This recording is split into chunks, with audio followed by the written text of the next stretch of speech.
আসসালামু আলাইকুম রহমতুল্লাহ। চোরের 10 দিন, গৃহস্থের 1 দিন। চুরি করে আপনার ফ্যামিলি পরিবারের সবাইরে প্রত্যেকটা দিন খাওয়াবেন, কিন্তু আপনি যেদিন ধরা পড়বেন না, সেদিনকে মায়ের আর কেউ খাবে না, আপনারই খাওয়া লাগবে। যাদের আপনি চুরি করে করে ভাগ বন্ট করে করে খাওয়াইছেন, তারা আপনার ওই মারের ভাগ নেবে না কেউ। তারা আরও সাথে থেকে বলবে, তুই চোর, তুই চুরি করে আমাদের এনে খাওয়াইছিস, তোরে বলেছি চুরি করতি। তো এই জন্যই বলতেছি, আজকে আমাদের প্রধানমন্ত্রীর অবস্থা দেখেন। চুরি করেছে, যা করেছে, ওনার দল বাঁচানোর জন্য, উনি দলে ক্ষমতা থাকার জন্য সব রকম অপকর্ম চালাইছে। খুন, গুম, মিথ্যা মামলা, হয়রানি, রাহাজানি, ওই যে কত কি, ঘর আয়না ঘর, বন্দি, মানুষ মারা, ফাঁসি দিয়া, রাজাকারকে ফাঁসি দিয়া, এমন কোনো কাজ নাই যে তিনি না করেছে। তো দেখেন, এখন যখনই যখনই এই যে লোকজনের কাছে ধরা পড়ছে, তখনই উনারই লোকজন সাথে থেকে এখন চোর বলতেছে। তো এরকম চুরি করার কোনো দরকার নাই, যে যার জন্য করবো চুরি, সেই আমার উল্টে আবার জুতা দিয়ে মারতে আসবে, চোর চোর বলবে।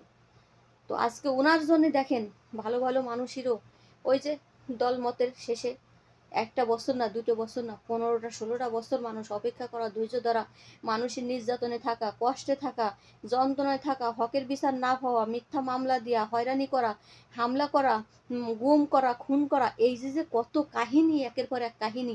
এই যে বাংলাদেশের মানুষ ভালো দেখে এত বছর ধরে ধৈর্য ধরে চুপ করে রয়েছে। আর এই যে কিছু কিছু ছেলে ভাইরা বলতেছে, ছাত্র ভাইরা, যে আমরা দেশটাকে আন্দোলন করে বাংলাদেশ, নতুন বাংলাদেশ করেছি কি তোমাদের জন্য।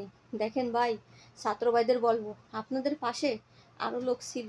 ছাত্র ভাইরা অত, আমি তো দেখছি অনেক ভিডিওগুলো, আমি দেখছি শুধু ছাত্র ভাইরা আন্দোলন যদি করতো, তা অত লোক মাঠে নামতো না, রাস্তাঘাটে নামতো না। আপনাদের সাথে বিএনপির লোক ছিল, আপনাদের সাথে জামাতি শিব ছিল, জামাতি লোক ছিল, শিবির লোকেরা ছিল, অন্য অন্য দল, আপনার যতগুলো দল, আপনার জাতীয় পার্টি বলেন কেন, সব দলের লোক ছিল। কারণ সব দলের লোকই তো নির্যাতনের শিকার। শুধু যে ছাত্রদের কোটা আন্দোলন নিয়ে যে এইগুলো, তা না, সবার মনে কষ্ট আছে, সেই কষ্ট একবারে ঝাড়িছে। তাই এই জন্যই বলবো, যে কারোর মনে কখনো কষ্ট দেবেন না। এখন যিনি সরকার আছে, আলহামদুলিল্লাহ, ইনার সহযোগিতা করবেন, আমরা সবাই দোয়া করব, সমঝোতা হয়ে চলাফেরা করার চেষ্টা করবেন।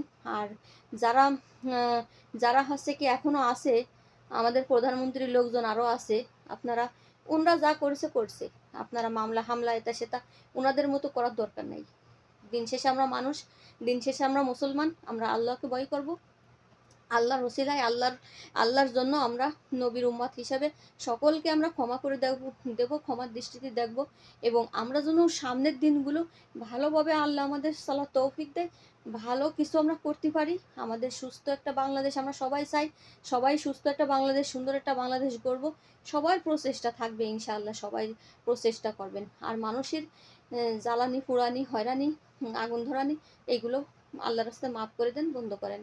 কারণ আমি কারোর পক্ষ নিয়ে বলতেছি না, আমি আল্লাহকে ভয় করে সব কথাগুলো বললাম। আর অবশ্যই আমাদের মুসলিম কান্ট্রি, যেহেতু এমন একজন লোক ধর্ম মন্ত্রণালয় বসান, যেহেতু প্রত্যেকটা ছেলে, প্রত্যেকটা মেয়ে যেন সেখান থেকে কিছু শিক্ষা পায়, পারিবারিক দিক থেকে যেন পরিবেশটা খুব ভালো হয়, ভালো থাকে। তো সবাই ভালো থাকবেন, সুস্থ থাকবেন। আল্লাহ হাফেজ। আমার কথার ভিতর ভুল হলে ক্ষমা করে দেবেন।